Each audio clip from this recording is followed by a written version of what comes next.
Hi everyone, let's see what's in the works today.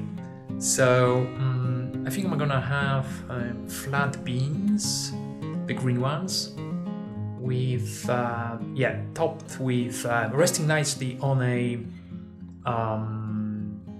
buckwheat bed and topped nicely with a fried egg. That's gonna work. So here we have Moroccan beans.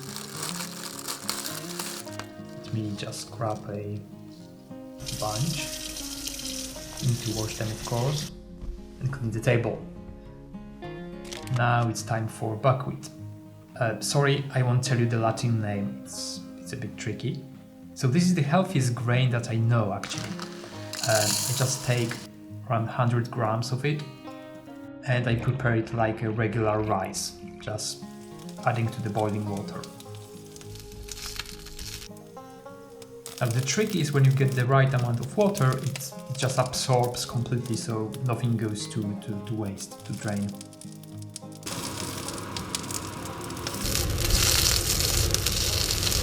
And here it is. Adding some olive oil, salt, and egg. Voila! Bon appetit!